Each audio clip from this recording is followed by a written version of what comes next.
तो ये चक्कर है। अभी हमको आश्वासित तो किया गया, लेकिन अभी एक फ़र्क ऐसा है कि लास्ट 2 सालों से 3 सालों से मोदी जी से हम 2 बार मिले। आदरणीय प्रधानमंत्री जी ने दोनों बार हमें आश्वासित किया है। हम इसको इस तरीके से, हमारा पूरा संगठन इस तरीके से ले रहा है कि ये मोदी जी की गारंटी है। तो जब मोदी जी की गारंटी है और वो भी डबल गारंटी है, तो काम तो होना ही चाहिए। तो इसलिए हम बड़ी आशान्वित है कि ये काम होगा। और ये मैं तो ये कहता हूँ आपके माध्यम से कि अगर 22 जनवरी को हमारे भगवान श्री राम के प्राण प्रतिष्ठा का अगर महोत्सव है और पूरे देश में अगर दिवाली मनाई गई, तो हम लोग भी उस दिवाली में शामिल हो, हमारी भी मांग पूरी हो।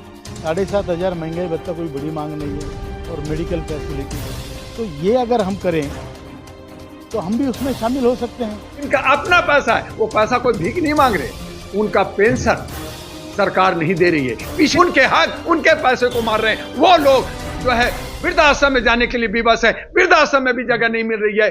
और घरों में क्योंकि उनकी बहुएं, उनका बेटा घर से बाहर निकाल दिया है, तो वो बुजुर्ग लोग जो अपना पैसा मांग रहा है, अपना हक का, अपना पसीने का, अपने मेहनत का पैसा मांग रहा है, और आप उसको रोक करके आप इलेक्शन में या कहीं और खर्च कर रहे हैं, तो ये जुल्म है। और ये जुल्म का सजा यहां चाहे वहां, आप भगवान आस्था पे आप विश्वास करते हैं, उसी आस्था में कहीं ना कहीं आपको भगवान डुबो ना दे।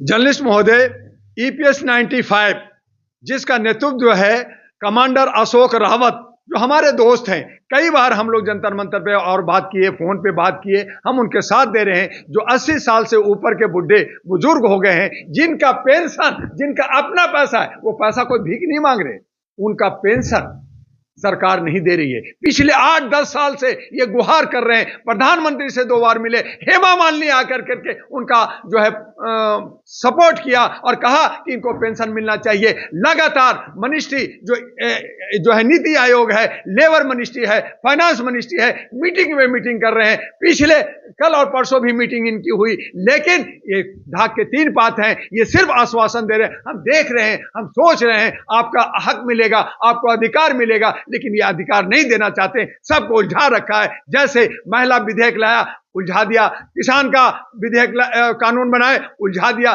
फिर एमएसपी नहीं दे रहे। ऐसे ही महिलाओं को सबको उलझा करके एक अरे किया किया किया किया कुछ नहीं। ना नौजवानों को रोजगार दिया, ना हमारे जो है हमारे मुद्रा योजना 10 लाख दिया, ना हमारे 15 लाख दिया, ना 2 करोड़ हमारा रोजगार दिया। और इस तरह से उलझा करके आज पेंशनधारी को ईपीएस 95 के मांग को ये पूरा नहीं कर रहे हैं, तो हमारे जो बुजुर्ग हैं वो बद्दुआएं दे रहे हैं, और उनको दुआ लेना होगा जो करोड़ों में है। अगर ये करोड़ों वोट नहीं देंगे, अपने बच्चे, अपने बहुओं और बेटियों को कहेंगे कि इस जालिम सत्ता को उखाड़ दो और वोट ना दो, तो फिर मोदी जी क्या करेंगे, इस पे सोचना होगा,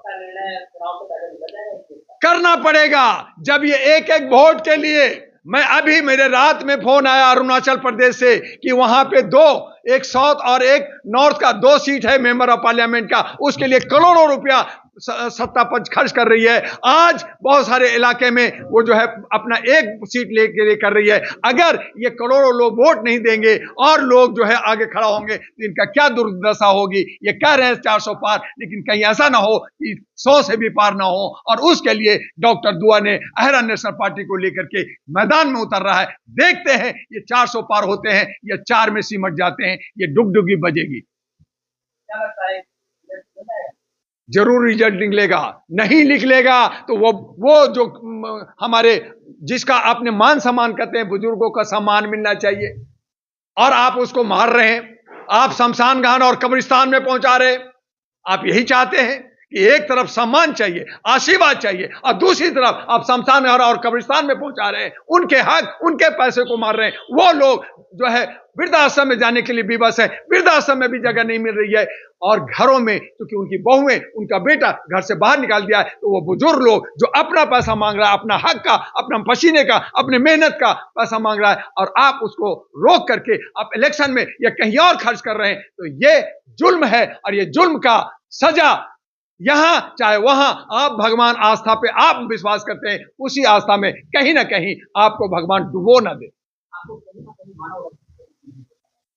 ये मानवता की सबसे शर्मनाक सिलसिला चल रहा है। इसको आप मानव रक्षक होने के नाते कैसे देखते हैं? समाज के अंदर मानव एक मानव होता है और एक दानव होता है। एक सूर कहा गया है, एक असुर कहा गया है, एक इंसान कहा गया है, एक शैतान कहा गया है।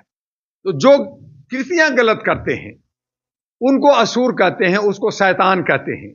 लेकिन जो अच्छा काम करता है, जो धार्मिक आस्था रख करके किसी धर्म कर्म के पूजा पाठ जैसे भी हो, लेकिन लोगों का हक अधिकार की बात करता है, मानवता की बात करता है, इंसानियत की बात करता है, ह्यूमैनिटी की बात करता है, वो अच्छा इंसान कहलाता है। और कहते हैं कि उसका अच्छा कर्म है एक दूसरे का मदद करना, एक दूसरे के साथ देना, एक दूसरे के सपोर्ट करना। लेकिन आज लोग खाओ पकाओ हो गए हैं, आज सभी के हक और अधिकार को छीनने लगे हैं और सबको लग रहा है कि मैं सबका हिस्सा खा जाऊं और मैं ही पेट भर लूं। कितना बड़ा पेट है हमें ये नहीं समझ में आता। हमारा देश अन्नदाता, जो हम कृषि प्रधान देश है, हम लोगों को खाना खिलाते हैं, विश्व को खिलाया और खिला रहे हैं। आज हम जहां पे एक्सपोर्ट कर रहे थे हम इंपोर्ट करने लगे हैं। तो ये मानवता जब तक नहीं बचेगी, आपके पास इंसानियत नहीं होगी, तो आप दानव हैं, आप राक्षस हैं और आप खुद राम को ला रहे हैं। राम के आदर्शों को अगर आप नहीं समझते,